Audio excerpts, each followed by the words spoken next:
Sir ਜੀ ਆਪਾਂ ਬੀਤੇ ਦਿਨ ਦੇਖਿਆ ਕਿ ਐਸਜੀਪੀਸੀ ਦੇ ਨਵੇਂ ਪ੍ਰਧਾਨ ਦੀ ਚੋਣ ਕੀਤੀ ਗਈ, ਨਵੀਂ ਕਮੇਟੀ ਬਣਾਈ ਗਈ ਤੇ ਇੱਕ ਮਤਲਬ ਕਿ ਨਾਨ ਪੋਲੀਟੀਕਲ ਬੰਦੇ ਨੂੰ ਉਹਨਾਂ ਨੇ ਆਪਣਾ ਪ੍ਰਧਾਨ ਚੁਣਿਆ ਤੇ ਕਮੇਟੀ ਤੋਂ ਬਾਅਦ 'ਚ ਉੱਥੇ ਜਿਹੜਾ ਜਨਰਲ ਇਜਲਾਸ ਹੋਇਆ ਉਹ 'ਚ ਵੀ ਕਾਫੀ ਮਤੇ ਪਾਸ ਕੀਤੇ ਗਏ ਤੇ ਉਹਦੇ ਵਿੱਚ ਜਿਵੇਂ ਸਰਕਾਰੀ ਦਖਲ ਦੀ ਗੱਲ ਕੀਤੀ ਗਈ ਕਿ ਆਮ ਦਿੱਲੀ ਗੁਰਦੁਆਰਾ ਪ੍ਰਬੰਧਕ ਕਮੇਟੀ ਦੀਆਂ ਚੋਣਾਂ ਹੋਈਆਂ, ਅਜੇ ਤੱਕ ਅਹੁਦੇਦਾਰਾਂ ਦੀ ਚੋਣ ਨਹੀਂ ਕਰ ਦਿੱਤੀ ਜਾ ਰਹੀ, ਇਹ ਵੀ ਇੱਕ ਸਰਕਾਰੀ ਦਖਲ ਆ। ਇਸ ਤੋਂ ਇਲਾਵਾ ਉਹਨਾਂ ਨੇ ਸ੍ਰੀ ਹਰਿਮੰਦਰ ਸਾਹਿਬ ਜੋ ਆਪਣਾ ਤਖਤ ਹੈ ਉੱਥੇ ਵੀ ਸਰਕਾਰ ਦੀ ਜੋ ਅੰਦਰ ਹੁੰਦੀ ਹੈ ਦਖਲਅੰਦਾਜ਼ੀ, ਉਹਦੇ ਬਾਰੇ ਗੱਲ ਕੀਤੀ ਤੇ ਇਹਦੇ ਕੀ ਮਾਇਨੇ ਸਮਝਦੇ ਹੋ ਜਿਹੜੀ ਨਵੀਂ ਕਮੇਟੀ ਬਣੀ ਹੈ ਜਾਂ ਫਿਰ ਜੋ ਗੱਲਾਂ ਕੀਤੀਆਂ ਇਹਨਾਂ ਦੇ ਕੀ ਸਿਆਸੀ ਮਾਇਨੇ? ਦੇਖੋ ਜਸਵੀਰ ਸਿੰਘ, ਸਭ ਤੋਂ ਵੱਡੀ ਗੱਲ ਇਹ ਹੈ ਕਿ ਜਿਹੜੀ ਸ਼੍ਰੋਮਣੀ ਗੁਰਦੁਆਰਾ ਪ੍ਰਬੰਧਕ ਕਮੇਟੀ ਦੀ ਨਵੀਂ ਕਮੇਟੀ ਬਣੀ ਹੈ, ਹਰੇਕ ਸਾਲ ਨਵੰਬਰ ਦੇ ਵਿੱਚ ਚੋਣ ਹੁੰਦੀ ਹੈ। ਇਹ ਕਾਫੀ ਲੰਬੇ ਅਰਸੇ ਤੋਂ ਬਾਅਦ ਉਹ ਆਗੂ ਸ਼੍ਰੋਮਣੀ ਅਕਾਲੀ ਦਲ ਨੇ ਜਾਂ ਸ਼੍ਰੋਮਣੀ ਗੁਰਦੁਆਰਾ ਪ੍ਰਬੰਧਕ ਕਮੇਟੀ ਦੇ ਨੁਮਾਇੰਦਿਆਂ ਨੇ ਅੱਗੇ ਲਿਆਂਦੇ ਨੇ, ਜਿਹੜੇ ਇਹਨਾਂ 'ਚ ਜ਼ਿਆਦਾਤਰ ਨਰੋਲ ਪੰਥਕ ਛਵੀ ਵਾਲੇ ਨੇ, ਜਿਨ੍ਹਾਂ ਦੀ ਪੰਥਕ ਸ਼ਖਸੀਅਤ ਆਪਾਂ ਕਹਿ ਸਕਦੇ ਹਾਂ। ਸੰਸਦ ਦਾ ਸੈਸ਼ਨ ਸ਼ੁਰੂ ਹੋਣ ਤੋਂ ਪਹਿਲਾਂ ਨਰਿੰਦਰ ਮੋਦੀ ਦਾ ਇੱਕ ਬਿਆਨ ਆਇਆ ਸੀ ਕਿ ਸੰਸਦ ਦੇ ਵਿੱਚ ਜੋ ਆਮ ਵਿਰੋਧੀਆਂ ਦੇ ਸਵਾਲ ਨੇ, ਜੋ ਉਹਨਾਂ ਨੂੰ ਕਿ ਮਨਾਂ 'ਚ ਜੋ ਸਵਾਲ ਹੈਗੇ ਨੇ ਉਹਨਾਂ ਦੇ ਉੱਤੇ ਵਿਚਾਰ ਚਰਚਾ ਵਗੈਰਾ ਕੀਤੀ ਜਾਏਗੀ। ਪਰ ਜਦੋਂ 3 ਕੇ ਬਿੱਲ ਜੋ ਸੀ ਉਹ ਵਾਪਸ ਹੋਏ ਨੇ, ਉਸ ਤੋਂ ਬਾਅਦ ਉਹਨਾਂ ਦੀ ਵਾਪਸੀ ਤੋਂ ਬਾਅਦ ਨਾ ਬਿੱਲਾਂ ਦੀ ਕੋਈ ਵਿਚਾਰ ਚਰਚਾ ਹੋਈ, ਨਾ ਹੀ ਜੋ ਇਹ ਸਵਾਲਾਂ ਜਵਾਬ ਦਿੱਤੇ ਗਏ ਕਿ ਜੋ 700 ਕਿਸਾਨ ਸ਼ਹੀਦ ਹੋਏ ਨੇ ਉਹਨਾਂ ਨੂੰ ਕੋਈ ਮੁਆਵਜ਼ਾ ਦਿੱਤਾ ਜਾਏਗਾ ਜਾਂ MSP ਦੇ ਕਾਨੂੰਨ ਨੂੰ ਲੈ ਕੇ ਕੋਈ ਚਰਚਾ ਕਿਸੇ ਤਰੀਕੇ ਦੀ ਨਹੀਂ ਕੀਤੀ ਗਈ, ਜੋ ਕਿ ਕੇਂਦਰੀ ਖੇਤੀਬਾੜੀ ਮੰਤਰੀ ਨੇ ਨਰਿੰਦਰ ਤੋਮਰ ਉਹ ਸਵਾਲਾਂ ਤੋਂ ਭੱਜਦੇ ਹੋਏ ਨਜ਼ਰ ਆਏ। ਤਾਂ ਇਸ ਬਾਰੇ ਤੁਸੀਂ ਕੀ ਕਹੋਗੇ? ਜਸਵੀਰ, ਦੇਖੋ ਜਦੋਂ ਇਹ 3 ਕਾਨੂੰਨ ਪੇਸ਼ ਹੋਇਆ ਅਦਾਲਤ ਵਿੱਚ, ਜਦੋਂ ਆਰਡੀਨੈਂਸ ਪੇਸ਼ ਹੋਇਆ, ਇਹਨਾਂ ਨੇ ਬਿੱਲ ਪੇਸ਼ ਹੋਏ, ਜਦੋਂ ਇਹਨਾਂ ਨੇ ਕਾਨੂੰਨ ਦਾ ਰੂਪ ਲੈਣਾ ਸੀਗਾ, ਤੁਹਾਡੇ ਯਾਦ ਹੋਊਗਾ ਉਦੋਂ ਵੀ ਸੱਤਾ ਧਿਰ ਨੇ, ਹੁਕਮਰਾਨ ਧਿਰ ਨੇ ਵਿਰੋਧੀਆਂ ਨੂੰ ਬੋਲਣ ਨਹੀਂ ਦਿੱਤਾ, ਵਿਰੋਧੀਆਂ ਦੀ ਕੋਈ ਪਰਵਾਹ ਨਹੀਂ ਕੀਤੀ ਤੇ ਆਪਣੀ ਮਨਮਰਜ਼ੀ ਕਰਦੇ ਹੋਏ ਜੋ ਉਹਨਾਂ ਨੇ ਇੱਕ ਧੱਕੇ ਦੇ ਨਾਲ ਜਵੰਨੀ ਵੋਟਾਂ ਦੇ ਨਾਲ ਇਹ ਕਾਨੂੰਨ ਆ ਜਿਹੜੇ ਪਾਸ ਕੀਤੇ ਤੇ ਰਾਜ ਸਭਾ ਦੇ ਵਿੱਚ, ਹਾਲਾਂਕਿ ਸਰਕਾਰ ਦੇ ਕੋਲ ਜਿਹੜੀ ਗਿਣਤੀ ਘੱਟ ਸੀਗੀ, ਪਰ ਜਿਸ ਢੰਗ ਦੇ ਨਾਲ ਰਾਜ ਸਭਾ ਦੇ ਵਿੱਚ ਇਹ ਕਾਨੂੰਨਾਂ ਨੂੰ ਪਾਸ ਕਰਕੇ ਮੋਹਰ ਲਾਈ, ਉਹ ਵੀ ਕਿਸੇ ਤੋਂ ਲੁਕਿਆ ਛਿਪਿਆ ਨਹੀਂ ਗਿਆ। ਹੁਣ ਕਾਨੂੰਨ ਬਣਨ ਤੋਂ ਬਾਅਦ 1 ਸਾਲ ਦੇ ਲਗਭਗ ਅੰਦੋਲਨਾਂ ਜਿਹੜਾ ਚੱਲਿਆ, ਕਿਸਾਨਾਂ ਨੇ ਸਿੰਘੂ ਬਾਰਡਰ ਤੇ ਟਿੱਕੀ ਬਾਰਡਰ ਦੇ ਮੋਰਚੇ ਲਾਏ। ਅੱਜ ਨਵਜੋਤ ਸਿੰਘ ਸਿੱਧੂ ਵੱਲੋਂ ਲੁਧਿਆਣਾ 'ਚ ਇੱਕ ਪ੍ਰੈਸ ਕਾਨਫਰੰਸ ਕੀਤੀ ਗਈ, ਜਿੱਥੇ ਕਿ ਸੁਖਬੀਰ ਸਿੰਘ ਬਾਦਲ ਦੇ ਇਲਜ਼ਾਮ ਲਾਉਂਦੇ ਨਜ਼ਰ ਆਏ। ਉਹਨਾਂ ਗੱਲ ਕੀਤੀ ਕਿ ਸੁਖਬੀਰ ਸਿੰਘ ਬਾਦਲ ਕਾਂਗਰਸ ਨੂੰ ਕੋਸਦੇ ਨੇ ਬੇਰੁਜ਼ਗਾਰੀ ਨੂੰ ਲੈ ਕੇ ਜਾਂ ਹੋਰ ਮੁੱਦਿਆਂ ਲੈ ਕੇ, ਪਰ ਜੇਕਰ ਬੇਰੁਜ਼ਗਾਰੀ ਦੀ ਗੱਲ ਕੀਤੀ ਜਾਵੇ ਤਾਂ ਸਭ ਤੋਂ ਵੱਧ ਜਦ ਸੁਖਬੀਰ ਸਿੰਘ ਬਾਦਲ ਨਾਲ ਸਰਕਾਰ ਸੀ ਤਾਂ ਉਦੋਂ ਹੀ ਵਧੀ ਸੀ। ਉਹਨਾਂ ਕਿਹਾ ਕਿ ਇਹਨਾਂ ਨੇ ਜੋ ਇਨਵੈਸਟਮੈਂਟ ਦੇ ਨਾਮ ਉੱਤੇ ਗੱਲਾਂ ਕੀਤੀਆਂ ਕਿ ਇਨਵੈਸਟਮੈਂਟ ਕਰਵਾਈ ਗਈ ਹੈ ਪੰਜਾਬ 'ਚ, ਪਰ ਉਹ ਸਭ ਸਿਰਫ ਗੱਲਾਂ ਹੀ ਸੀ। ਤੇ ਹੁਣ ਨਵਜੋਤ ਸਿੰਘ ਸਿੱਧੂ ਕਹਿੰਦੇ ਨੇ ਕਿ ਪੰਜਾਬ ਮਾਡਲ ਲੈ ਕੇ ਆਉਣਗੇ, ਇੱਕ ਸਿੰਗਲ ਵਿੰਡੋ ਸਿਸਟਮ ਲੈ ਕੇ ਆਉਣਗੇ। ਤਾਂ ਸਾਨੂੰ ਇਹ ਦੱਸੋ, ਸਿੰਗਲ ਵਿੰਡੋ ਸਿਸਟਮ 'ਚ ਇਹ ਹੈ ਕੀ? ਦੇਖੋ ਆਪਣਾ ਜਸਵੀਰ, ਜਿਹੜੀਆਂ ਪੋਲੀਟੀਕਲ ਪਾਰਟੀਆਂ ਹੁੰਦੀਆਂ ਉਹ ਸਰਕਾਰਾਂ ਬਣਾਉਣ ਵਾਸਤੇ, ਸੱਤਾ ਦੇ ਵਿੱਚ ਆਉਣ ਵਾਸਤੇ ਹਰ ਤਰ੍ਹਾਂ ਦੇ ਲੋਕਾਂ ਦੇ ਨਾਲ ਵਾਅਦੇ ਕਰਦੇ ਆ ਕਿ ਅਸੀਂ ਇਹ ਕਰਾਂਗੇ, ਅਸੀਂ ਉਹ ਕਰਾਂਗੇ, ਪਰ ਜਦੋਂ ਸੱਤਾ ਦੇ ਵਿੱਚ ਆਉਂਦੇ ਨੇ ਤਾਂ ਸਰਕਾਰ ਬਣਦਿਆਂ ਹੀ ਜਿਹੜੇ ਪੋਲੀਟੀਕਲ ਲੋਕ ਨੇ ਉਹਦਾ ਪੋਲੀਟੀਕਲ ਹੋਰ ਤਰ੍ਹਾਂ ਦਾ ਹੁੰਦਾ। ਹੁਣ ਹਰ ਕੋਈ ਗੱਲ ਕਹੀ ਜਾਂਦਾ ਕਿ ਅਸੀਂ ਸਿੰਗਲ ਵਿੰਡੋ ਲੈ ਕੇ ਆਵਾਂਗੇ, ਸਿੰਗਲ ਵਿੰਡੋ ਆ ਕੇ ਉਹਨਾਂ ਨੂੰ ਜਿਹੜੀ ਸੌਖ ਹੋਵੇਗੀ ਉੱਧਰ ਦਾ ਧੱਕਾ ਨਹੀਂ ਖਾਣੇ ਪਵੇਗਾ। ਹੁਣ ਸੁਵਿਧਾ ਕੇਂਦਰ ਬਣੇ ਹੋਏ ਨੇ, ਉਹਨਾਂ 'ਚ ਕੀ ਹੋ ਰਿਹਾ, ਲੋਕਾਂ ਦੀ ਪੂਰੀ ਤਰ੍ਹਾਂ 1 ਨੰਬਰ 'ਤੇ ਲੁੱਟ ਹੋ ਰਹੀ ਹੈ। ਠੀਕ ਆ, ਸੁਵਿਧਾ ਕੇਂਦਰ ਸਰਕਾਰੀ ਫੀਸ ਆ ਜਿਹੜੀ ਉਹ ਘੱਟ ਹੋ ਰਹੀ ਹੈ, ਜਿਹੜੀ ਉਹਨਾਂ ਨੂੰ ਸਰਵਿਸ ਫੀਸ ਦਿੱਤੀ ਜਾ ਰਹੀ ਆ ਉਹਦੇ ਵੱਧ ਵਸੂਲੇ ਜਾ ਰਿਹਾ। ਸਤਿ ਸ਼੍ਰੀ ਅਕਾਲ। ਪੰਜਾਬ ਸਟਾਰ ਟੀਵੀ ਦੇਖ ਰਹੇ तमाम ਦਰਸ਼ਕਾਂ ਦਾ ਮੈਂ ਜਸਬੀਰ ਸਿੰਘ ਸਵਾਗਤ ਕਰਦਾ ਹਾਂ। ਤੁਸੀਂ ਦੇਖ ਰਹੇ ਹੋ ਪ੍ਰੋਗਰਾਮ ਸਪੈਸ਼ਲ ਰਿਪੋਰਟ। ਇਸ ਪ੍ਰੋਗਰਾਮ ਵਿੱਚ ਅਸੀਂ ਗੱਲ ਕਰਦੇ ਹਾਂ ਕੁਝ ਅਹਿਮ ਮੁੱਦਿਆਂ ਦੇ ਬਾਰੇ ਵਿੱਚ, ਜਿਨ੍ਹਾਂ ਬਾਰੇ ਵਿਸਥਾਰ ਨਾਲ ਚਰਚਾ ਕਰਨ ਲਈ ਸਾਡੇ ਨਾਲ ਮੌਜੂਦ ਨੇ ਸੀਨੀਅਰ ਪੱਤਰਕਾਰ ਜੈ ਸਿੰਘ ਛਿੱਬਰ ਜੀ। ਸਰ, ਬਹੁਤ ਬਹੁਤ ਸਵਾਗਤ ਹੈ ਤੁਹਾਡਾ। ਧੰਨਵਾਦ। ਸਰ ਜੀ, ਆਪਾਂ ਬੀਤੇ ਦਿਨ ਦੇਖਿਆ ਕਿ ਐਸਜੀਪੀਸੀ ਦੇ ਨਵੇਂ ਪ੍ਰਧਾਨ ਦੀ ਚੋਣ ਕੀਤੀ ਗਈ, ਨਵੀਂ ਕਮੇਟੀ ਬਣਾਈ ਗਈ ਤੇ ਇੱਕ ਮਤਲਬ ਕਿ ਨਾਨ ਪੋਲੀਟੀਕਲ ਬੰਦੇ ਨੂੰ ਉਹਨਾਂ ਨੇ ਆਪਣਾ ਪ੍ਰਧਾਨ ਚੁਣਿਆ ਤੇ ਕਮੇਟੀ ਤੋਂ ਬਾਅਦ 'ਚ ਉੱਥੇ ਜਿਹੜਾ ਜਨਰਲ ਇਜਲਾਸ ਹੋਇਆ ਉਹ 'ਚ ਵੀ ਕਾਫੀ ਮਤੇ ਪਾਸ ਕੀਤੇ ਗਏ ਤੇ ਉਹਦੇ ਵਿੱਚ ਜਿਵੇਂ ਸਰਕਾਰੀ ਦਖਲ ਦੀ ਗੱਲ ਕੀਤੀ ਗਈ ਕਿ ਆਮ ਦਿੱਲੀ ਗੁਰਦੁਆਰਾ ਪ੍ਰਬੰਧਕ ਕਮੇਟੀ ਦੀਆਂ ਚੋਣਾਂ ਹੋਈਆਂ, ਅਜੇ ਤੱਕ ਅਹੁਦੇਦਾਰਾਂ ਦੀ ਚੋਣ ਨਹੀਂ ਕਰਨ ਦਿੱਤੀ ਜਾ ਰਹੀ, ਇਹ ਵੀ ਇੱਕ ਸਰਕਾਰੀ ਦਖਲ ਆ। ਇਸ ਤੋਂ ਇਲਾਵਾ ਉਹਨਾਂ ਨੇ ਸ੍ਰੀ ਹਰਿਮੰਦਰ ਸਾਹਿਬ ਜੋ ਆਪਣਾ ਤਖਤ ਹੈ ਉੱਥੇ ਵੀ ਸਰਕਾਰ ਦੀ ਜੋ ਅੰਦਰ ਹੁੰਦੀ ਹੈ ਦਖਲਅੰਦਾਜ਼ੀ, ਉਹਦੇ ਬਾਰੇ ਗੱਲ ਕੀਤੀ ਤੇ ਇਹਦੇ ਕੀ ਮਾਇਨੇ ਸਮਝਦੇ ਹੋ ਜਿਹੜੇ ਨਵੀਂ ਕਮੇਟੀ ਬਣੀ ਹੈ ਜਾਂ ਫਿਰ ਇਹ ਜੋ ਗੱਲਾਂ ਕੀਤੀਆਂ ਇਹਨਾਂ ਦੇ ਕੀ ਸਿਆਸੀ ਮਾਇਨੇ ਨੇ? ਦੇਖੋ ਜਸਵੀਰ ਸਿੰਘ, ਸਭ ਤੋਂ ਵੱਡੀ ਗੱਲ ਇਹ ਹੈ ਕਿ ਜਿਹੜੀ ਸ਼੍ਰੋਮਣੀ ਗੁਰਦੁਆਰਾ ਪ੍ਰਬੰਧਕ ਕਮੇਟੀ ਦੀ ਨਵੀਂ ਜੀ ਕਮੇਟੀ ਬਣੀ ਆ, ਹਰੇਕ ਸਾਲ ਨਵੰਬਰ ਦੇ ਵਿੱਚ ਚੋਣ ਹੁੰਦੀ ਆ। ਇਹ ਕਾਫੀ ਲੰਬੇ ਅਰਸੇ ਤੋਂ ਬਾਅਦ ਉਹ ਆਗੂ ਸ਼੍ਰੋਮਣੀ ਅਕਾਲੀ ਦਲ ਨੇ ਜਾਂ ਸ਼੍ਰੋਮਣੀ ਗੁਰਦੁਆਰਾ ਪ੍ਰਬੰਧਕ ਕਮੇਟੀ ਦੇ ਨੁਮਾਇੰਦਿਆਂ ਨੇ ਅੱਗੇ ਲਿਆਂਦੇ ਨੇ, ਜਿਨ੍ਹਾਂ 'ਚ ਜ਼ਿਆਦਾਤਰ ਨਰੋਲ ਪੰਥਕ ਛਵੀ ਵਾਲੇ ਨੇ, ਜਿਨ੍ਹਾਂ ਦੀ ਪੰਥਕ ਸ਼ਖਸੀਅਤ ਆਪਾਂ ਕਹਿ ਸਕਦੇ ਨੇ। ਹਾਂਜੀ। ਹੁਣ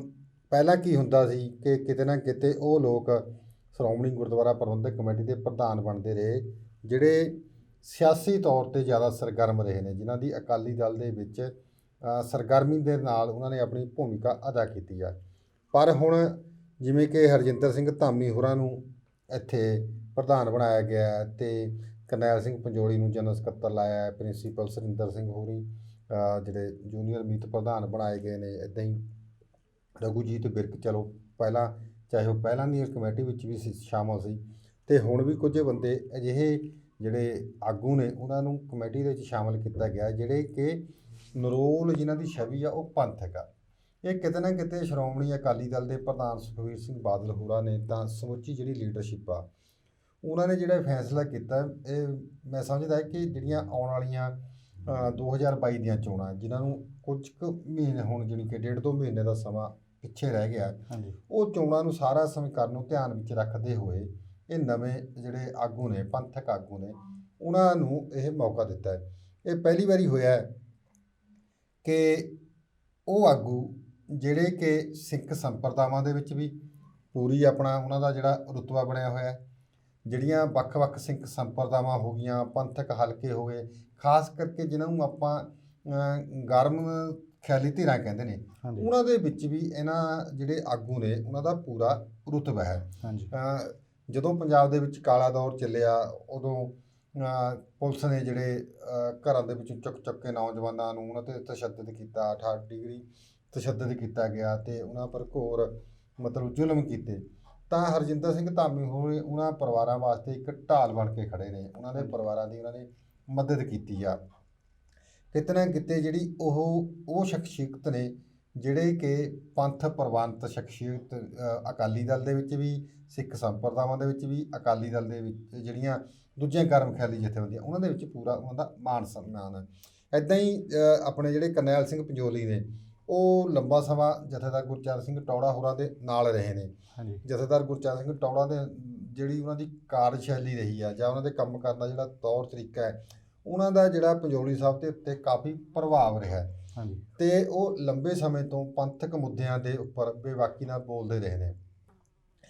ਅਤੇ ਇਸ ਕਰਕੇ ਹੁਣ ਅਕਾਲੀ ਦਲ ਨੇ ਇਹੀ ਕਿਹਾ ਕਿ ਉਹਨਾਂ ਅੱਗਿਆਂ ਨੂੰ ਜਿਹੜੇ ਆਗੂ ਨੇ ਉਹਨਾਂ ਨੂੰ ਅੱਗੇ ਲੈ ਕੇ ਆਂਦਾ ਜਾਵੇ। ਹੁਣ ਤੁਹਾਡੇ ਯਾਦ ਹੋਗਾ ਜਦੋਂ 2015 ਦੇ ਵਿੱਚ, ਅਕਤੂਬਰ 2015 ਦੇ ਵਿੱਚ ਬੁਰਜ ਜਵਾਰ ਸਿੰਘ ਵਾਲਿਆਂ ਤੋਂ ਗੁਰੂ ਗ੍ਰੰਥ ਸਾਹਿਬ ਦੇ ਪਾਵਨ ਸਰੂਪ ਚੋਰੀ ਹੁੰਦੇ ਨੇ, ਫਿਰ ਗੁਰੂ ਗ੍ਰੰਥ ਸਾਹਿਬ ਦੇ ਜਿਹੜੇ ਪਾਵਨ ਸਰੂਪ ਦੇ ਜਿਹੜੇ ਅੰਗ ਨੇ ਉਹ ਫਟੇ ਹੋਏ ਖਿਲਰੇ ਹੋਏ ਮਿਲਦੇ ਨੇ। ਉਹਦੇ ਬਾਅਦ ਸਿੱਖ ਮਨਾਂ ਦੇ ਵਿੱਚ ਰੋਸ ਪੈਂਦਾ ਹੈ। ਫਿਰ ਬਰਗਾੜੀ ਕਾਂਡ, ਕੋਟਕਪੂਰਾ ਕਾਂਡ ਹੈ ਜਿਹੜਾ ਬਾਈਬਲ ਕਲਾ ਕਾਂਡ ਵਾਪਰਦਾ। ਉਸ ਕਾਂਡ ਤੋਂ ਬਾਅਦ ਜਿਹੜੀ ਡੇ ਬਾਈ ਡੇ ਹੈ ਜਿਹੜੀ ਅਕਾਲੀ ਦਲ ਦਾ ਜਿਹੜਾ ਗ੍ਰਾਫ ਦਾ ਉਹ ਡਾਊਨ ਹੁੰਦਾ ਗਿਆ। ਅਕਾਲੀ ਦਲ ਦੇ ਪ੍ਰਤੀ ਜਿਹੜੀਆਂ ਸਿੱਖਾਂ ਦੇ ਵਿੱਚ ਜਿਹੜੀਆਂ ਅਕਾਲੀ ਦਲ ਪ੍ਰਤੀ ਜਿਹੜਾ ਰਵੱਈਆ ਸੀਗਾ ਜਾਂ ਅਕਾਲੀ ਦਲ ਪ੍ਰਤੀ ਜਿਹੜਾ ਗੁੱਸਾ ਸੀਗਾ ਉਹ ਹੋਰ ਵੱਧਦਾ ਗਿਆ ਡੇ ਬਾਈ ਡੇ, ਜਿਸ ਦਾ ਅਸਰ ਇਹ ਹੋਇਆ ਕਿ ਲਗਾਤਾਰ 10 ਸਾਲਾਂ ਦੇ ਵਿੱਚ ਅਕਾਲੀ ਦਲ ਨੇ ਰਾਜ ਕੀਤਾ। ਪਰ ਜਦੋਂ 2017 ਦੀਆਂ ਚੋਣਾਂ ਹੋਈਆਂ, ਅਕਾਲੀ ਦਲ ਨੂੰ ਵਿਰੋਧੀ ਧਿਰ ਦਾ ਜਿਹੜਾ ਅਹੁਦਾ ਹੈ ਉਹ ਵੀ ਨਸੀਬ ਨਾ ਹੋਇਆ। ਅਕਾਲੀ ਦਲ ਦੇ ਪ੍ਰਤੀ ਜਿਹੜੀ ਕਿ ਲੋਕਾਂ ਦੇ ਵਿੱਚ ਗੁੱਸਾ ਜਿਹੜਾ ਬਹੁਤ ਸੀਗਾ, ਨਫ਼ਰਤ ਸੀਗਾ, ਇਸ ਗੁੱਸੇ ਨੂੰ, ਇਸ ਨਫ਼ਰਤ ਨੂੰ ਦੂਰ ਕਰਨ ਵਾਸਤੇ ਅਕਾਲੀ ਦਲ ਦੀ ਜਿਹੜੀ ਲੀਡਰਸ਼ਿਪ ਆ, ਖਾਸ ਕਰਕੇ ਸੁਖਬੀਰ ਸਿੰਘ ਬਾਦਲ ਨੇ ਸ਼੍ਰੋਮਣੀ ਗੁਰਦੁਆਰਾ ਪ੍ਰਬੰਧਕ ਕਮੇਟੀ ਦੀ ਜਿਹੜੀ ਬਾਗਡੋਰ ਆ ਉਹਨਾਂ ਨੂੰ ਸੰਭਾਲੀ ਆ। ਕਿਉਂਕਿ ਜਿੱਥੇ ਅਕਾਲੀ ਦਲ ਪਰ ਦੋਸ਼ ਲੱਗਦੇ ਰਹੇ ਨੇ ਕਿ ਸਿੱਖਾਂ ਦੀ ਸਰਮੌਰ ਜਥੇਬੰਦੀ ਆ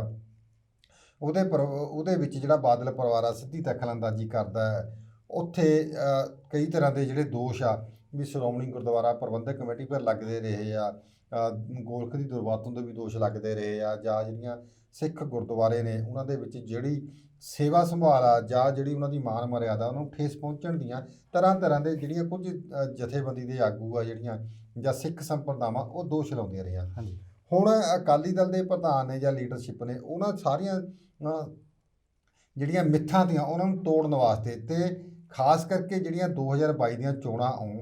ਆ ਰਹੀਆਂ ਨੇ ਉਹਨਾਂ ਦੇ ਵਿੱਚ ਆਪਣੀ ਛਵੀ ਨੂੰ ਸੁਧਾਰਨ ਵਾਸਤੇ ਇਹ ਪੰਥਕ ਆਗੂ ਆ ਜਿਹੜੇ ਉਹਨਾਂ ਨੂੰ ਚੁਣੇ ਨੇ। ਦੇਖੋ ਦੁਆਬੇ ਦੇ ਵਿੱਚ ਜਿਹੜੇ ਧਾਮੀ ਸਾਹਿਬ ਨੇ ਜਿਹੜੇ ਉਹਨਾਂ ਦਾ ਇੱਕ ਤਾਂ ਦੁਆਬੇ ਦੇ ਵਿੱਚ ਚੰਗਾ ਅਸਰ ਰਸੂਖ ਹੈਗਾ ਤੇ ਨਾਲ ਦੀ ਨਾਲ ਜਿਹੜੇ ਪ੍ਰਿੰਸੀਪਲ ਸੁਰਿੰਦਰ ਸਿੰਘ ਨੇ ਜਿਹੜੇ ਸੀਨੀਅਰ ਜੂਨੀਅਰ ਮੀਤ ਪ੍ਰਧਾਨ ਬਣਾਏ ਗਏ ਨੇ ਉਹ ਇੱਕ ਤਾਂ ਜਿਹੜੇ ਸਿੱਖ ਮਿਸ਼ਨਰੀ ਕਾਲਜਾਂ ਦੇ ਵਿੱਚ ਉਹਨਾਂ ਨੇ ਪੜ੍ਹਾਇਆ ਲੰਬਾ ਸਮਾਂ ਤੇ ਉਹਨਾਂ ਨੂੰ ਗੁਰਬਾਣੀ ਬਹੁਤ ਕੰਠ ਹੈਗੀ ਆ ਤੇ ਨਾਲ ਦੀ ਨਾਲ ਜਿਹੜੇ ਸਿੱਖ ਮਿਸ਼ਨਰੀ ਕਾਲਜ ਨਾਲ ਜੁੜੇ ਲੋਕ ਨੇ ਉਹਨਾਂ ਦੇ ਵਿੱਚ ਉਹਨਾਂ ਦਾ ਚੰਗਾ ਪ੍ਰਭਾਵ ਹੈ। ਉਹਨਾਂ ਨੂੰ ਨਾਲ ਜੋੜਨ ਵਾਸਤੇ ਕਿਤੇ ਨਾ ਕਿਤੇ ਉਸ ਵਿਅਕਤੀ ਨੂੰ ਅੱਗੇ ਲੈ ਕੇ ਆਂਦਾ ਕਿ ਜਿਹੜੀ ਸਿੱਖ ਸੰਪਰਦਾਵਾਂ ਨੇ ਜਾਂ ਮਿਸ਼ਨਰੀ ਕਾਲਜ ਨੇ ਉਹਨਾਂ ਦੇ ਵਿੱਚ ਜਿਹੜੀ ਅਕਾਲੀ ਦਲ ਦੇ ਪ੍ਰਤੀ ਜੋ ਐਟੀਟਿਊਡ ਰਿਹਾ ਉਹਨਾਂ ਦਾ ਜਾਂ ਹੁਣ ਤੱਕ ਅਕਾਲੀ ਦਲ ਆ ਜਿਹੜੀ ਸਿੱਖ ਜਿਹੜੇ ਮਿਸ਼ਨਰੀ ਕਾਲਜਾਂ ਨਾਲ ਸੰਬੰਧਿਤ ਵਿਦਿਆਰਥੀ ਸੀਗੇ ਪ੍ਰੋਫੈਸਰ ਸੀਗੇ ਉਹਨਾਂ ਤੋਂ ਦੂਰੀ ਬਣਾ ਕੇ ਰੱਖਦਾ ਉਹਨਾਂ ਨੂੰ ਨੇੜੇ ਲਾਉਣ ਦੇ ਇੱਕ ਜਿਹੜੇ ਅਕਾਲੀ ਦਲ ਦੀ ਲੀਡਰਸ਼ਿਪ ਨੇ ਯਤਨ ਕੀਤਾ ਤੇ ਖਾਸ ਕਰਕੇ ਇੱਕ ਭਾਵੇਂ ਕਿ ਸਿੱਖ ਧਰਮ ਦੇ ਵਿੱਚ ਜਾਤ ਪਾਤ ਨੂੰ ਜਾਂ ਕੋਈ ਥਾਂ ਨਹੀਂ ਹੈ ਪਰ ਫਿਰ ਵੀ ਸਾਡਾ ਜਿਹੜਾ ਸਮਾਜਿਕ ਜਿਹੜਾ ਤਾਣਾ ਬਾਣਾ ਹੈ ਸਮਾਜਿਕ ਵਰਤਾਰਾ ਅਜਿਹਾ ਹੋ ਗਿਆ ਕਿ ਸਾਡੇ ਮਨ ਦੇ ਵਿੱਚ ਜਿਹੜਾ ਜਾਤ ਪਾਤ ਦਾ ਭੇਦ ਭਾਵ ਆ ਉਹ ਨਿਕਲ ਨਹੀਂ ਰਿਹਾ ਤੇ ਇਸ ਕਰਕੇ ਜਿਹੜੇ ਪ੍ਰਿੰਸੀਪਲ ਨੇ ਉਹ ਵੀ ਇੱਕ ਵਰਗ ਵਿਸ਼ੇਸ਼ ਨਾਲ ਸੰਬੰਧਿਤ ਰੱਖਦੇ ਨੇ ਉਸ ਵਰਗ ਵਿਸ਼ੇਸ਼ ਦੇ ਵਿੱਚ ਜਿਹੜਾ ਭਾਈਚਾਰੇ ਦੇ ਵਿੱਚ ਉਹਨਾਂ ਦਾ ਚੰਗਾ ਅਸਰ ਰਸੂਖ ਆ ਉਸ ਵੋਟ ਬੈਂਕ ਨੂੰ ਵੀ ਨਾਲ ਜੋੜਨ ਵਾਸਤੇ ਅਕਾਲੀ ਦਲ ਨੇ ਉਹਨਾਂ ਨੂੰ ਇੱਕ ਚੰਗੀ ਜਿਹੜੀ ਪੋਜੀਸ਼ਨ ਆ ਜਾਂ ਚੰਗਾ ਇੱਕ ਅਹੁਦਾ ਜਿਹੜਾ ਉਹ ਦਿੱਤਾ ਹੈ। ਦੂਜੀ ਗੱਲ ਜਿਹੜਾ ਕਰਨੈਲ ਸਿੰਘ ਪੰਜੋਲੀ ਆ ਉਹ ਪੂਰੇ ਉਹਨਾਂ ਦਾ ਜਿਹੜਾ ਰੁਤਬਾ ਹੈ ਉਹ ਅਜਿਹਾ ਹੈ ਕਿ ਉਹ ਅਕਾਲੀ ਦਲ ਦੇ ਵਿੱਚ ਵੀ ਗਰਮ ਖਿਆਲੀਆਂ ਦੇ ਵਿੱਚ ਵੀ ਪੰਥਕ ਜਿਹੜੀਆਂ ਧਿਰਾਂ ਨੇ ਉਹਨਾਂ ਦੇ ਵਿੱਚ ਉਹਨਾਂ ਦਾ ਜਿਹੜਾ ਇੱਕ ਦਿੱਖ ਬਣੀ ਹੋਈ ਆ ਉਹ ਇੱਕ ਜੁਝਾਰੂ ਸਿੱਖ ਵਾਲੀ ਬਣੀ ਹੋਈ ਆ ਪੰਥਕ ਏਕਤਾ ਵਾਲੀ ਬਣੀ ਆ ਪੰਥਕ ਆਗੂ ਵਾਲੀ ਬਣੀ ਹੋਈ ਆ ਕਿਉਂਕਿ ਉਹ ਲੰਬੇ ਸਮੇਂ ਤੋਂ ਪੰਥਕ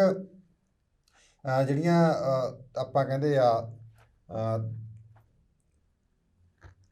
ਪੰਥਕ ਮਾਣ ਮਰਿਆਦਾ ਨੂੰ ਬਹਾਲ ਰੱਖਣ ਲਈ ਲੜਾਈ ਲੜਦੇ ਆ ਰਹੇ ਨੇ। ਜਿੱਥੇ ਉਹਨਾਂ ਨੇ ਖੁਦ ਆਪਣੇ ਔਖੇ ਸਮੇਂ ਦੇ ਵਿੱਚ ਜਿਹੜਾ ਪੁਲਿਸ ਦਾ ਜ਼ਬਰ ਜ਼ੁਲਮ ਸਹਿਆ ਉੱਥੇ ਜਿਹੜੀ ਉਹਨਾਂ ਦੀ ਧਰਮ ਪਤਨੀ ਆ ਉਹਨਾਂ ਨੇ ਵੀ ਔਖੇ ਸਮੇਂ ਦੇ ਦੌਰਾਨ ਜਿਹੜਾ ਪੁਲਿਸ ਦਾ ਜਿਹੜਾ ਵਤੀਰਾ ਹੈ ਉਹ ਤੋਂ ਆਪਣੀ ਜਿਹੜਾ ਐਟੀਟਿਊਡ ਤੋਂ ਤੰਗ ਆ ਕੇ ਜਾਂ ਪੁਲਿਸ ਦੇ ਜਿਹੜਾ ਐਟੀਟਿਊਡ ਆ ਉਹਨੂੰ ਲੈ ਕੇ ਉਹਨਾਂ ਪਰ ਵੀ ਜਿਹੜਾ ਤਸੱਦਦ ਆ ਉਹ ਹੋਇਆ। ਇਸ ਕਰਕੇ ਕਿਤੇ ਨਾ ਕਿਤੇ ਹੁਣ ਸਾਰੀਆਂ ਗੱਲਾਂ ਨੂੰ ਧਿਆਨ ਵਿੱਚ ਰੱਖਦੇ ਹੋਏ ਜਿਹੜਾ ਸ਼੍ਰੋਮਣੀ ਗੁਰਦੁਆਰਾ ਪ੍ਰਬੰਧਕ ਕਮੇਟੀ ਦੇ ਨਵੀਂ ਚੋਣ ਹੋਈ ਆ ਉਹਦੇ ਵਿੱਚ ਇਹਨਾਂ ਦੇ ਜਿਹੜੇ ਆਪਣੇ ਸੁਖਬੀਰ ਸਿੰਘ ਬਾਦਲ ਨੇ ਅਕਾਲੀ ਦਲ ਦੇ ਜਿਹੜੇ ਪ੍ਰਧਾਨ ਨੇ ਉਹਨਾਂ ਨੇ ਇਹ ਸਾਰੀ ਇਸੇ ਕਰਕੇ ਹੀ ਚੋਣ ਕੀਤੀ ਆ ਕਿ ਉਹਨਾਂ ਨੂੰ 2022 ਦੀਆਂ ਚੋਣਾਂ ਦੇ ਵਿੱਚ ਕਿਤੇ ਨਾ ਕਿਤੇ ਜਿਹੜੀਆਂ ਪੰਥਕ ਵੋਟਾਂ ਜਿਹੜੀਆਂ ਅਕਾਲੀ ਦਲ ਤੋਂ ਰੁੱਸ ਕੇ ਦੂਜੀਆਂ ਧਿਰਾਂ ਵੱਲ ਗਈਆਂ ਸੀਆਂ ਉਹ ਬੈਕ ਆ ਜਿਹੜੀਆਂ ਦੁਬਾਰਾ ਅਕਾਲੀ ਦਲ ਦੇ ਨਾਲ ਜੁੜ ਸਕਣ। ਇਹਨਾਂ ਦਾ ਆਉਣ ਵਾਲੇ ਸਮੇਂ ਦੇ ਵਿੱਚ ਕਿੰਨਾ ਕੁ ਫਾਇਦਾ ਹੋਵੇਗਾ ਉਹ ਦੇਖਣ ਵਾਲੀ ਗੱਲ ਹੋਊਗੀ ਪਰ ਇੰਨਾ ਕੁ ਜ਼ਰੂਰ ਆਪਾਂ ਮੰਨਦੇ ਆ ਕਿ ਜਿਹੜੀ ਹੁਣ ਨਵੀਂ ਟੀਮ ਆਈ ਆ ਇਹਦੇ ਨਾਲ ਸਿੱਖ ਜਿਹੜੇ ਆਪਣੀਆਂ ਰਹੁ ਰੀਤਾਂ ਨੇ ਸ਼੍ਰੋਮਣੀ ਗੁਰਦੁਆਰਾ ਪ੍ਰਬੰਧਕ ਕਮੇਟੀ ਸਿੱਖ ਗੁਰਦੁਆਰਾ ਦੇ ਵਿੱਚ ਜਿਹੜੀਆਂ ਜਾਂ ਸਿੱਖ ਦਾ ਜਿਹੜਾ ਪ੍ਰਚਾਰ ਆ ਉਹਦੇ ਵਿੱਚ ਕਾਫੀ ਸੁਧਾਰ ਦੀ ਹੁਣ ਗੁੰਜਾਇਸ਼ ਹੈ ਜਿਹੜੀ ਉਹ ਦਿਖਣ ਲੱਗ ਪਈ। ਇਹਦੇ ਨਾਲ ਹੁਣ ਜਿਹੜੀਆਂ ਉਹ ਪੰਥਕ ਧਿਰਾਂ ਜਿਹੜੀਆਂ ਹੁਣ ਤੱਕ ਸ਼੍ਰੋਮਣੀ ਗੁਰਦੁਆਰਾ ਪ੍ਰਬੰਧਕ ਕਮੇਟੀ ਨੂੰ ਕੋਸਦੀਆਂ ਰਹੀਆਂ ਜਾਂ ਸ਼੍ਰੋਮਣੀ ਗੁਰਦੁਆਰਾ ਪ੍ਰਬੰਧਕ ਕਮੇਟੀ ਵਿੱਚ ਖਾਮੀਆਂ ਕੱਢਦੀਆਂ ਉਹਨਾਂ ਨੂੰ ਇਹ ਉਮੀਦ ਜਗੇਗੀ ਕਿ ਜਿਹੜੀ ਨਵੀਂ ਟੀਮ ਆਈ ਆ ਕਿਤੇ ਨਾ ਕਿਤੇ ਉਹ ਸੱਚਮੁੱਚ ਜਿਹੜੀ ਸਿੱਖੀ ਦੇ ਪ੍ਰਚਾਰ ਵਾਸਤੇ ਸਿੱਖ ਗੁਰਦੁਆਰਿਆਂ ਦੇ ਜਿਹੜੇ ਪ੍ਰਬੰਧ ਨੇ ਉਹਨਾਂ ਨੂੰ ਸੁਧਾਰਨ ਵਾਲੇ ਪਾਸੇ ਕੰਮ ਕਰੇਗੀ। ਇਸੇ ਕਰਕੇ ਹੁਣ ਜਿਹੜੀਆਂ ਆਲੋਚਨਾਵਾਂ ਹੁੰਦੀਆਂ ਰਹੀਆਂ ਹੁਣ ਤੱਕ ਕ੍ਰਿਟੀਸਾਈਜ਼ ਹੁੰਦੇ ਹੋਏ ਤੇ ਉਹਨਾਂ ਨੂੰ ਕਿਤੇ ਨਾ ਕਿਤੇ ਬਹੁਤ ਹੱਦ ਤੱਕ ਜਿਹੜੀ ਕਿ ਉਹ ਰੋਕਿਆ ਜਾਵੇਗਾ। ਇਸ ਸਾਰੀ ਟੀਮ ਦੇ ਵਿੱਚ ਜਿਹੜੀ ਚੋਣ ਕੀਤੀ ਗਈ ਹੈ ਇਹਦੇ ਵਿੱਚ ਕਿਤੇ ਨਾ ਕਿਤੇ ਸ਼੍ਰੋਮਣੀ ਗੁਰਦੁਆਰਾ ਪ੍ਰਬੰਧਕ ਕਮੇਟੀ ਦੀ ਜਿਹੜੀ ਸਮੁੱਚੀ ਟੀਮ ਸ਼੍ਰੋਮਣੀ ਅਕਾਲੀ ਦਲ ਦੀ ਜਿਹੜੀ ਸਮੁੱਚੀ ਟੀਮ ਖਾਸ ਕਰਕੇ ਸੁਖਬੀਰ ਸਿੰਘ ਬਾਦਲ ਹੋਰਾਂ ਨੇ ਇਹ ਇੱਕ ਬਹੁਤ ਹੀ ਸੰਜਮ ਅਤੇ ਸਿਆਣਪ ਦਾ ਕੰਮ ਲਿਆ ਕਿ ਉਹਨਾਂ ਨੇ ਇੱਕ ਜਿਹੜੀ ਅਜਿਹੀ ਨਵੀਂ ਟੀਮ ਚੁਣੀ ਆ ਜਿਹੜਾ ਪਰ ਕਿਸੇ ਤਰ੍ਹਾਂ ਦਾ ਅਜੇ ਤੱਕ ਕੋਈ ਭਾਈ ਭਤੀਜਾਵਾਦ ਦਾ ਜਾਂ ਕਰਪਸ਼ਨ ਦਾ ਜਾਂ ਕਿਤੇ ਹੋਰ ਅਜਿਹਾ ਐਲੀਗੇਸ਼ਨ ਨਹੀਂ ਲੱਗਿਆ ਜਿਵੇਂ ਕਿ ਹੁਣ ਤੋਂ ਪਹਿਲਾਂ ਜਿਹੜੇ ਕਮੇਟੀ ਦੇ ਵਿੱਚ ਤਰ੍ਹਾਂ ਦੇ ਨੁਮਾਇੰਦੇ ਰਹੇ ਉਹਨਾਂ ਪਰ ਕਿਤੇ ਨਾ ਕਿਤੇ ਤਰ੍ਹਾਂ ਦੇ ਸਿੱਧੇ ਤੌਰ ਤੇ ਕੋਈ ਨਾ ਕੋਈ ਦੋਸ਼ ਲੱਗਦੇ ਰਿਹਾ। ਪਰ ਜਿਹੜੀ ਇਹ ਨਵੀਂ ਟੀਮ ਆਈ ਆ ਇਹ ਕਿਤੇ ਨਾ ਕਿਤੇ ਸਾਫ਼ ਸੁਥਰੀ ਛਵੀ ਵਾਲੀ ਸਾਫ਼ ਸੁਥਰੀ ਦਿੱਖ ਵਾਲੀ ਟੀਮ ਆ। ਇਹਨਾਂ ਤੋਂ ਹੁਣ ਸਿੱਖ ਸੰਗਤ ਨੂੰ ਆਸ ਆ ਉਮੀਦ ਆ ਕਿ ਸ਼੍ਰੋਮਣੀ ਗੁਰਦੁਆਰਾ ਪ੍ਰਬੰਧਕ ਕਮੇਟੀ ਦੇ ਵਿੱਚ ਇੱਕ ਨਵੇਂ ਜਿਹੜੇ ਸੁਧਾਰ ਆ ਉਹ ਆਉਣਗੇ। ਲੋਕਾਂ ਨੂੰ ਇੱਕ ਉਮੀਦ ਦੀ ਕਿਰਨ, ਆਸ ਦੀ ਕਿਰਨ ਜਗੀ ਹੈ। ਹਾਂ ਸਰ, ਕੱਲ੍ਹ ਆਪਾਂ ਦੇਖਿਆ ਕਿ ਸੰਸਦ ਦਾ ਸੈਸ਼ਨ ਸ਼ੁਰੂ ਹੋਣ ਤੋਂ ਪਹਿਲਾਂ ਨਰਿੰਦਰ ਮੋਦੀ ਦਾ ਇੱਕ ਬਿਆਨ ਆਇਆ ਸੀ ਕਿ ਸੰਸਦ ਦੇ ਵਿੱਚ ਜੋ ਆਮ ਵਿਰੋਧੀਆਂ ਦੇ ਸਵਾਲ ਨੇ, ਜੋ ਉਹਨਾਂ ਮਤਲਬ ਕਿ ਮਨਾਂ 'ਚ ਜੋ ਸਵਾਲ ਹੈਗੇ ਨੇ, ਉਹਨਾਂ ਦੇ ਉੱਤੇ ਵਿਚਾਰ ਚਰਚਾ ਵਗੈਰਾ ਕੀਤੀ ਜਾਏਗੀ। ਪਰ ਜਦੋਂ 3 ਖੇਤੀ ਕੇ ਬਿੱਲ ਜੋ ਸੀ ਉਹ ਵਾਪਸ ਹੋਏ ਨੇ, ਉਸ ਤੋਂ ਬਾਅਦ ਕਾਨੂੰਨਾਂ ਦੀ ਵਾਪਸੀ ਤੋਂ ਬਾਅਦ ਨਾ ਬਿੱਲਾਂ ਤੋਂ ਕੋਈ ਵਿਚਾਰ ਚਰਚਾ ਹੋਈ, ਨਾ ਹੀ ਜੋ ਇਹ ਸਵਾਲਾਂ ਜਵਾਬ ਦਿੱਤੇ ਗਏ ਕਿ ਜੋ 700 ਕਿਸਾਨ ਸ਼ਹੀਦ ਹੋਏ ਨੇ ਉਹਨਾਂ ਨੂੰ ਕੋਈ ਮੁਆਵਜ਼ਾ ਦਿੱਤਾ ਜਾਏਗਾ, ਜਾਂ MSP ਦੇ ਕਾਨੂੰਨ ਨੂੰ ਲੈ ਕੇ ਕੋਈ ਚਰਚਾ ਮਤਲਬ ਕਿਸੇ ਤਰੀਕੇ ਦੀ ਨਹੀਂ ਕੀਤੀ ਗਈ। ਜੋ ਕੇਂਦਰੀ ਖੇਤੀਬਾੜੀ ਮੰਤਰੀ ਨੇ ਨਰਿੰਦਰ ਤੋਮਰ, ਉਹ ਸਵਾਲਾਂ ਤੋਂ ਭੱਜਦੇ ਹੋਏ ਨਜ਼ਰ ਆਏ। ਤਾਂ ਇਸ ਬਾਰੇ ਤੁਸੀਂ ਕੀ ਕਹੋਗੇ? ਜਸਵੀਰ, ਦੇਖੋ, ਜਦੋਂ ਇਹ 3 ਕਾਨੂੰਨ ਪੇਸ਼ ਹੋਏ ਅਦਾਲਤ ਵਿੱਚ, ਜਦੋਂ ਆਰਡੀਨੈਂਸ ਪੇਸ਼ ਹੋਇਆ, ਇਹਨਾਂ ਨੇ ਬਿੱਲ ਪੇਸ਼ ਹੋਏ, ਜਦੋਂ ਇਹਨਾਂ ਨੇ ਕਾਨੂੰਨ ਦਾ ਰੂਪ ਲੈਣਾ ਸੀਗਾ, ਤੁਹਾਡੇ ਯਾਦ ਹੋਵੇਗਾ ਉਦੋਂ ਵੀ ਸੱਤਾ ਧਿਰ ਨੇ, ਹੁਕਮਰਾਨ ਧਿਰ ਨੇ ਵਿਰੋਧੀਆਂ ਨੂੰ ਬੋਲਣ ਨਹੀਂ ਦਿੱਤਾ। ਹਾਂਜੀ, ਵਿਰੋਧੀਆਂ ਦੀ ਕੋਈ ਪਰਵਾਹ ਨਹੀਂ ਕੀਤੀ ਤੇ ਆਪਣੀ ਮਨਮਰਜ਼ੀ ਕਰਦੇ ਹੋਏ ਜੋ ਉਹਨਾਂ ਨੇ ਉੱਥੇ ਧੱਕੇ ਦੇ ਨਾਲ, ਜਵੰਨੀ ਵੋਟਾਂ ਦੇ ਨਾਲ ਇਹ ਕਾਨੂੰਨ ਆ ਜਿਹੜੇ ਪਾਸ ਕੀਤੇ। ਹਾਂਜੀ, ਤੇ ਰਾਜ ਸਭਾ ਦੇ ਵਿੱਚ ਹਾਲਾਂਕਿ ਸਰਕਾਰ ਦੇ ਕੋਲ ਜਿਹੜੀ ਗਿਣਤੀ ਘੱਟ ਸੀਗੀ, ਪਰ ਜਿਸ ਢੰਗ ਦੇ ਨਾਲ ਰਾਜ ਸਭਾ ਦੇ ਵਿੱਚ ਇਹ ਕਾਨੂੰਨਾਂ ਨੂੰ ਪਾਸ ਕਰਕੇ ਮੋਹਰ ਲਾਈ, ਉਹ ਵੀ ਕਿਸੇ ਤੋਂ ਲੁਕਿਆ ਛਿਪਿਆ ਨਹੀਂ ਰਿਹਾ। ਹਾਂਜੀ, ਹੁਣ ਕਾਨੂੰਨ ਬਣਨ ਤੋਂ ਬਾਅਦ 1 ਸਾਲ ਦੇ ਲਗਭਗ ਅੰਦੋਲਨਾਂ ਜਿਹੜਾ ਚੱਲਿਆ, ਕਿਸਾਨਾਂ ਨੇ ਸਿੰਘੂ ਬਾਰਡਰ ਤੇ, ਟਿੱਕਰੀ ਬਾਰਡਰ ਤੇ ਮੋਰਚੇ ਲਾਏ ਰੱਖੇ। ਆਖਰ ਜਿਹੜੇ ਲੀਡਰ ਇਹ ਚਾਹੁੰਦੇ ਸੀਗੇ, ਇਹ ਕਹਿੰਦੇ ਸੀਗੇ ਕਿ ਕਾਨੂੰਨ ਵਾਪਸ ਨਹੀਂ ਹੋਣੇ, ਕਾਨੂੰਨ ਵਾਪਸ ਹੋਏ ਨਹੀਂ ਜਾ ਸਕਦੇ, ਜੋ ਸੋਧ ਕਰਾਉਣੀਆਂ ਕਰਵਾ ਲਓ, ਹਰ ਤਰ੍ਹਾਂ ਦਾ ਗੱਲਾਂ ਕਹਿੰਦੇ ਸੀਗੇ। ਪਰ ਕਿਸਾਨਾਂ ਦੀ ਇੱਕੋ ਮੰਗ ਸੀਗੀ, ਇੱਕੋ ਡਿਮਾਂਡ ਸੀਗੀ ਕਿ 3 ਕਾਨੂੰਨ ਆ ਜਿਹੜੇ ਉਹ ਰੱਦ ਹੋਣੇ ਚਾਹੀਦੇ ਆ। ਉਹ ਇੱਕੋ ਡਿਮਾਂਡ ਪਰ ਅੜੇ ਰਹੇ ਤੇ ਕਾਨੂੰਨ ਵਾਪਸ ਵੀ ਹੋਏ ਆ। ਹੁਣ ਜਦੋਂ ਵਾਪਸ ਹੋਏ ਆ, ਕਾਨੂੰਨ ਵਾਪਸ ਕਰਨ ਵਾਸਤੇ ਬਿੱਲ ਪੇਸ਼ ਹੋਇਆ, ਤਾਂ ਉਹਦੇ ਪਰ ਵੀ ਜਿਹੜੀ ਹੁਕਮਰਾਨ ਧਿਰ ਦਾ ਉਹੀ ਵਰਤਾਰਾ ਰਿਹਾ, ਉਹੀ ਵਤੀਰਾ ਰਿਹਾ ਜੋ ਉਹਨਾਂ ਨੇ ਬਿੱਲ ਬਣਾਉਣ ਸਮੇਂ ਪੇਸ਼ ਕੀਤੇ ਸੀਗੇ। ਜੋ ਪਹਿਲ ਕਦਮੀ ਜਾਂ ਜੋ ਕਾਲਬਾਜ਼ੀ ਉਹਨਾਂ ਨੇ ਉਦੋਂ ਕੀਤੀ ਸੀਗੀ, ਉਹੀ ਬਿੱਲ ਰੱਦ ਕਰਾਉਣ ਵੇਲੇ ਕੀਤੀ। ਉਹਨਾਂ ਨੂੰ ਪ੍ਰਧਾਨ ਮੰਤਰੀ ਨਰਿੰਦਰ ਮੋਦੀ ਹੋਰਾਂ ਨੂੰ ਇਹ ਪਤਾ ਸੀਗਾ ਤੇ ਖੇਤੀਬਾੜੀ ਮੰਤਰੀ ਹੋਰਾਂ ਨੂੰ ਪਤਾ ਸੀਗਾ, ਸਮੁੱਚੀ ਜਿਹੜੀ ਕੈਬਨਿਟ ਸੀਗੀ ਸਰਕਾਰ ਨੂੰ ਇਹ ਪਤਾ ਸੀਗਾ ਕਿ ਜਦੋਂ ਉਹ ਪੇਸ਼ ਕਰਨਗੇ ਇੱਥੇ, ਤਾਂ ਜਿਹੜੀ ਵਿਰੋਧੀ ਧਿਰ ਦਾ ਜਿਹੜਾ ਐਟੀਟਿਊਡ ਹੋਊਗਾ ਉਹ ਹਮਲਾਵਰ ਰੱਖੂਗਾ, ਕਿਤੇ ਨਾ ਕਿਤੇ ਉਹ ਸਰਕਾਰ ਨੂੰ ਭੰਡਣਗੇ, ਸਰਕਾਰ ਪਰ ਹਮਲਾਵਰ ਹੋਣਗੇ, ਸਰਕਾਰ ਨੂੰ ਕਹਿਣਗੇ ਕਿ ਅਸੀਂ ਉਦੋਂ ਇਹਨਾਂ ਬਿੱਲਾਂ ਦਾ ਵਿਰੋਧ ਕਰਦਾ ਸੀਗਾ, ਕਿ ਇਹ ਜਿਹੜੀਆਂ ਜਦੋਂ ਉਹ ਸਾਰੇ ਲੀਡਰਾਂ ਨੇ ਉੱਥੇ ਬੋਲਣਾ ਸੀਗਾ, ਇਹ ਇੱਕ ਲੋਕ ਸਭਾ ਦੇ ਰਿਕਾਰਡ ਦਾ ਇੱਕ ਹਿੱਸਾ ਬਣਨਾ ਸੀਗਾ। ਕਿਤੇ ਨਾ ਕਿਤੇ ਸਰਕਾਰ ਨੇ ਵਿਰੋਧੀਆਂ ਦੀ ਜਿਹੜੀ ਗੱਲਬਾਤ ਸੀ, ਉਹਨਾਂ ਦੀ ਜਿਹੜੇ ਡਿਮਾਂਡ ਸੀਗੀ, ਜਾਂ ਉਹਨਾਂ ਦੇ ਜਿਹੜਾ ਗੱਲ ਕਰਨ ਦਾ ਸਲੀਕਾ ਸੀਗਾ, ਜਾਂ ਉਹਨਾਂ ਨੇ ਜੋ ਆਪਣਾ ਪੱਖ ਰੱਖਣਾ ਸੀਗਾ, ਉਹਨੂੰ ਉੱਥੇ ਰੱਖਣ ਨਹੀਂ ਦਿੱਤਾ, ਤਾਂ ਕਿ ਉਸ ਇੱਕ ਰਿਕਾਰਡ ਦਾ ਹਿੱਸਾ ਨਾ ਬਣੇ। ਇਸ ਕਰਕੇ ਸਰਕਾਰ ਨੇ ਬਹੁਤ ਕਾਹਲੀ ਦੇ ਵਿੱਚ ਜਿਹੜੇ ਕਾਨੂੰਨ ਆ, ਜਿਹੜੇ ਬਿੱਲ ਆ, ਜਿਹੜੇ ਕਾਨੂੰਨ ਬਣਿਆ ਜਿਹੜਾ, ਉਹਨੂੰ ਵਾਪਸ ਲਿਆਉਣ ਵਾਸਤੇ ਬਿੱਲ ਆ ਜਿਹੜਾ ਜਵਾਨੀ ਵੋਟਾਂ ਦੇ ਰਾਹੀਂ ਪਾਸ ਕੀਤਾ। ਫਿਰ ਵੀ ਜਦੋਂ ਉੱਥੇ ਪ੍ਰਧਾਨ ਮੰਤਰੀ ਆਏ, ਜਿਹੜੀਆਂ ਕਿਸਾਨ ਜਿਹੜੇ ਵਿਰੋਧੀ ਧਿਰਾਂ ਤੇ ਉਹਨਾਂ ਨੇ ਜੈ ਕਿਸਾਨ ਦੇ ਉੱਥੇ ਨਾਅਰੇ ਲਾਏ, ਇੱਕ ਤਰ੍ਹਾਂ ਦੇ ਨਾਲ ਪ੍ਰਧਾਨ ਮੰਤਰੀ ਨੂੰ ਉੱਥੇ ਠਿੱਠ ਕੀਤਾ। ਭਾਵੇਂ ਕਿ ਇਹਦੇ ਉਲਟਾ ਜਿਹੜਾ BJP ਦੇ ਨਾਲ ਸੰਬੰਧਿਤ ਜਿਹੜੇ ਸੰਸਦ ਮੈਂਬਰ ਨੇ, ਉਹਨੇ ਭਾਰਤ ਮਾਤਾ ਦੀ ਜੈ ਦੇ ਨਾਅਰੇ ਲਾਏ ਤੇ ਪ੍ਰਧਾਨ ਮੰਤਰੀ ਉਹਦਾ ਸਵਾਗਤ ਵੀ ਕੀਤਾ। ਚਲੋ, ਪ੍ਰਧਾਨ ਮੰਤਰੀ ਸਦਨ ਦੇ ਵਿੱਚ ਜਦੋਂ ਆਉਂਦੇ ਆ, ਉਹਨਾਂ ਦਾ ਸਵਾਗਤ ਕਰਦਾ ਸਦਨ ਦੇ ਜਿਹੜੇ ਮੈਂਬਰ ਆ, ਉਹਦਾ ਇੱਕ ਫਰਜ਼ ਬਣਦਾ, ਇੱਕ ਡਿਊਟੀ ਬਣਦੀ ਆ, ਇੱਕ ਮੋਰਲ ਡਿਊਟੀ ਵੀ ਹੁੰਦੀ ਆ ਕਿ ਅਸੀਂ ਜਦੋਂ ਸਮਾਜ ਦੇ ਵਿੱਚ ਵਿਚਰਦੇ ਆ, ਜਿਹੜੇ ਕੋਈ ਵੱਡੇ ਅਹੁਦੇ ਤੇ ਬੈਠਾ ਹੈ, ਜਾਂ ਸਾਡਾ ਕੋਈ ਸਿਆਸੀ ਕੱਦ ਦਾ ਕੋਈ ਲੀਡਰ ਦਾ, ਉਹਦਾ ਅਸੀਂ ਸਵਾਗਤ ਕਰੀਏ, ਜਾਂ ਉਹਦੇ ਪ੍ਰਤੀ ਸਾਡੀ ਜਿਹੜੀ ਐਟੀਟਿਊਡ ਆ, ਜਿਹੜਾ ਇੱਕ ਸਮਾਜਿਕ ਸਰੋਕਾਰਾਂ ਵਾਲਾ ਜਿਹੜਾ ਉਹ ਹੋਣਾ ਚਾਹੀਦਾ। ਪਰ ਕਿਤੇ ਨਾ ਕਿਤੇ ਪ੍ਰਧਾਨ ਮੰਤਰੀ ਨੇ ਹੁਣ ਪਿਛਲੇ ਟਰਮ ਨੂੰ ਵੀ ਦੇਖ ਲਓ, ਜੇ ਆਪਾਂ ਇਹ ਵੀ ਦੇਖੀਏ, ਤਾਂ ਉਹਨਾਂ ਨੇ ਜਿਹੜੀਆਂ ਵਿਰੋਧੀ ਧਿਰਾਂ ਹੈ ਉਹਨਾਂ ਨਾਲ ਬਹੁਤਾ ਸਰੋਕਾਰ ਨਹੀਂ ਰੱਖਿਆ, ਉਹਨਾਂ ਨਾਲ ਕਦੀ ਬੈਠ ਕੇ ਗੱਲਬਾਤ ਨਹੀਂ ਕੀਤੀ। ਵੱਡੇ ਜੇ ਮਸਲੇ ਵੀ ਉਲਝਿਆ, ਉਹਨਾਂ ਪਰ ਵੀ ਜਿਹੜੀ ਸਰਵ ਪਾਰਟੀਆਂ ਮੀਟਿੰਗ ਆ ਉਹ ਕਰਨ ਦਾ ਉਹਨਾਂ ਨੇ ਯਤਨ ਨਹੀਂ ਕੀਤੇ। ਬਹੁਤ ਘੱਟ ਚਾਂਸ ਹੋਇਆ ਕਿ ਉਹਨਾਂ ਨੇ ਜਿਹੜੀਆਂ ਵਿਰੋਧੀਆਂ ਦੀ ਗੱਲ ਸੁਣੀ ਹੋਵੇ। ਹੁਣ ਤੱਕ ਪ੍ਰਧਾਨ ਮੰਤਰੀ ਆਪਣੇ ਮਨ ਦੀ ਬਾਤ ਆ ਜਿਹੜੀ ਉਹ ਕਰਦੇ ਰਹੇ ਨੇ। ਇਸੇ ਕਰਕੇ ਜਿਹੜਾ ਵਿਰੋਧੀ ਧਿਰਾਂ ਉਹ ਇਕਜੁੱਟ ਹੁੰਦੀਆਂ ਰਹੀਆਂ। ਇਹ ਉਸ ਦਾ ਹੀ ਕਾਰਨ ਹੈ। ਜੇ ਪ੍ਰਧਾਨ ਮੰਤਰੀ ਦਾ ਜਿਹੜਾ ਸਖਤ ਰਵੱਈਆ, ਜਾਂ ਉਹ ਆਪਣੇ ਆਪ ਨੂੰ ਇੰਨਾ ਅਲੱਗ ਰੱਖਦੇ ਆ, ਜੇ ਉਹ ਮਿਲ ਕੇ ਚੱਲੇ, ਤਾਂ ਮੈਨੂੰ ਲੱਗਦਾ ਇੰਨੀ ਵਿਰੋਧੀ ਧਿਰਾਂ ਮਜ਼ਬੂਤ ਨਾ ਹੁੰਦੀਆਂ। ਜੇ ਪ੍ਰਧਾਨ ਮੰਤਰੀ ਦੇ ਅੜੀਅਲ ਰਵੱਈਏ ਦੇ ਕਰਕੇ, ਉਹਨਾਂ ਦੀ ਜਿੱਦ ਦੇ ਕਰਕੇ, ਔਰ ਕਿਸਾਨਾਂ ਦੀ ਗੱਲ ਸੁਣੇ ਬਿਨਾ ਜਿਹੜੇ 3 ਖੇਤੀ ਕਾਨੂੰਨ ਬਣਾਏ ਤੇ ਉਹ ਜਿਹੜੇ ਪਾਸ ਆ, ਜਿਹੜੇ ਉਹ ਕੀਤੇ, ਤੇ ਕਿਸਾਨ ਧਿਰਾਂ ਜਿਹੜੀਆਂ ਇਕੱਠੀਆਂ ਹੋਈਆਂ, ਤੇ ਅੱਜ ਜਿਹੜਾ ਕਿ ਇੱਕ ਸਰਕਾਰ ਦੀ ਉਹ ਨੌਬਤ ਲਿਆਤੀ ਕਿ ਸਰਕਾਰ ਨੂੰ ਜਿਹੜੇ ਬਿੱਲ ਆ ਕਾਨੂੰਨ ਆ ਉਹ ਵਾਪਸ ਲੈਣੇ ਪਏ। ਹੁਣ ਭਾਵੇਂ ਕਿ ਕਾਨੂੰਨ ਆ ਜਿਹੜੇ ਵਾਪਸ ਹੋ ਗਏ ਨੇ, ਪਰ ਫਿਰ ਵੀ ਕਿਤੇ ਨਾ ਕਿਤੇ ਜਿਹੜੀਆਂ ਕਿਸਾਨ ਜਥੇਬੰਦੀਆਂ, ਕਿਸਾਨ ਆਗੂ ਨੇ, ਉਹਨਾਂ ਨੂੰ ਇਹ ਲੱਗ ਰਿਹਾ ਕਿ ਜਿਹੜੀਆਂ ਬਾਕੀ ਦੀਆਂ ਡਿਮਾਂਡ ਨੇ, ਜਿਵੇਂ ਲਖੀਮਪੁਰ ਖੀਰੀ ਦੀ ਜਿਹੜੀ ਘਟਨਾ ਵਾਪਰੀ ਸੀਗੀ, ਉੱਥੇ ਦੇ ਜਿਹੜੇ ਦੋਸ਼ੀ ਨੇ, ਜਿਹੜੇ ਮਿਸਟਰ ਮਿਸ਼ਰਾ ਜੀ, ਜਿਹੜੇ ਸਰਕਾਰ ਦੇ ਵਿੱਚ ਮੰਤਰੀ ਨੇ, ਉਹਨਾਂ ਦੇ ਖਿਲਾਫ ਵੀ ਕਾਰਵਾਈ ਹੋਣੀ ਚਾਹੀਦੀ ਹੈ। ਜਿਹੜੇ MSP ਆ ਜਿਹੜੀ, ਜਿਵੇਂ ਉਹਨਾਂ ਦੀ ਗਰੰਟੀ ਦੀ ਮੰਗ ਕਰਦੇ ਨੇ, ਜਾਂ ਜਿਹੜੇ 700 ਦੇ ਕਰੀਬ ਜਿਹੜੇ ਕਿਸਾਨ ਆ, ਜਿਹੜੇ ਉਹ ਸ਼ਹੀਦੀਆਂ ਪਾ ਚੁੱਕੇ ਨੇ, ਇਸ ਜ਼ਿੰਦਗੀ ਨੂੰ ਰੁਖਸਤ ਕਰ ਚੁੱਕੇ ਨੇ, ਉਹਨਾਂ ਦੇ ਵਾਰਸਾਂ ਦੀ ਵੀ ਜਿਹੜੀ ਬਾਂਹ ਹੈ ਉਹ ਫੜਨੀ ਚਾਹੀਦੀ ਹੈ ਸਰਕਾਰ ਨੂੰ। ਅਤੇ ਜਿੱਥੇ ਜਿਹੜੇ ਕਿਸਾਨ ਆਗੂਆਂ ਪਰ ਜਾਂ ਕਿਸਾਨਾਂ ਪਰ ਪਰਚੇ ਦਰਜ ਕੀਤੇ ਗਏ ਆ, ਉਹ ਰੱਦ ਕੀਤੇ ਜਾਣ। ਇਹ ਸਾਰੀਆਂ ਗੱਲਾਂ ਜਿਹੜੀਆਂ ਉਹ ਕਿਸਾਨ ਕਿਤੇ ਨਾ ਕਿਤੇ ਹਾਲੇ ਡਿਮਾਂਡ ਕਰ ਰਹੇ ਨੇ। ਭਾਵੇਂ ਕਿ ਹੁਣ ਕਿਸਾਨਾਂ ਦਾ ਜਿਹੜਾ ਰੁੱਖ ਆ ਆਉਣ ਵਾਲੇ ਦਿਨਾਂ ਦੇ ਵਿੱਚ ਕੁਝ ਠੰਡਾ ਹੀ ਪਿਆ, ਅਤੇ ਸਮਝਿਆ ਵੀ ਜਾ ਰਿਹਾ ਕਿ ਕਿਸਾਨ ਆ ਜਿਹੜਾ ਅਗਲੇ ਹਫ਼ਤੇ ਤੱਕ ਆ ਉਹ ਜਿਹੜੀਆਂ ਉਹਨਾਂ ਦੀਆਂ ਵਹੀਰਾਂ ਵਾਪਸ ਆਪਣੇ ਸੂਬੇ ਨੂੰ, ਪੰਜਾਬ ਨੂੰ, ਆਪਣੇ ਪਿੰਡਾਂ ਨੂੰ ਪਰਤ ਆਉਣਗੇ। ਪਰ ਕੁਝ ਕੁ ਧਿਰਾਂ ਉਹ ਕਹਿੰਦੀਆਂ ਨੇ ਕਿ ਜਦੋਂ ਤੱਕ MSP ਆ ਜਿਹੜੀ, ਉਹਦੇ ਪਰ ਵੀ ਸਰਕਾਰ ਕਮੇਟੀ ਬਣਾ ਕੇ ਕੋਈ ਭਰੋਸਾ ਨਹੀਂ ਦਿੰਦੀ, ਬਾਕੀ ਜਿਹੜੀਆਂ ਡਿਮਾਂਡ ਆ ਉਨੀ ਚਿਰ ਤੱਕ ਉੱਥੇ ਬੈਠਾ ਰਹੇ। ਹੁਣ ਜਿਹੜੀ ਨਵੀਂ ਉਹਨਾਂ ਦੀ ਮੀਟਿੰਗ ਹੋਵੇਗੀ ਕਿਸਾਨ ਮੋਰਚੇ ਦੀ, ਉਹਦੇ ਵਿੱਚ ਦੇਖੂੰਗਾ ਕਿ ਅਗਲਾ ਜਿਹੜਾ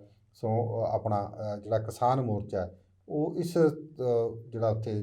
ਧਰਨੇ ਪਰ ਬੈਠਿਆ ਉਹਨੂੰ ਲੈ ਕੇ ਕੀ ਫੈਸਲਾ ਲੈਂਦੇ ਆ।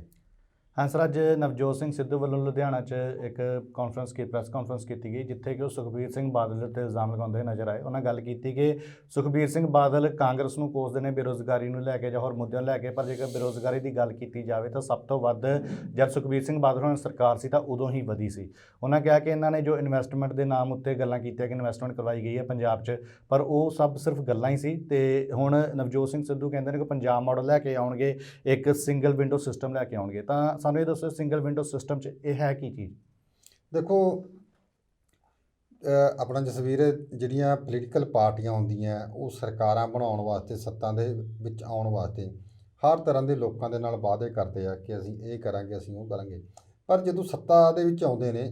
ਤਾਂ ਸਰਕਾਰ ਬਣਦਿਆਂ ਹੀ ਜਿਹੜੇ ਪੋਲੀਟੀਕਲ ਲੋਕ ਨੇ ਉਹਨਾਂ ਦਾ ਐਟੀਟਿਊਡ ਕੋਈ ਹੋਰ ਤਰ੍ਹਾਂ ਦਾ ਹੋ ਜਾਂਦਾ।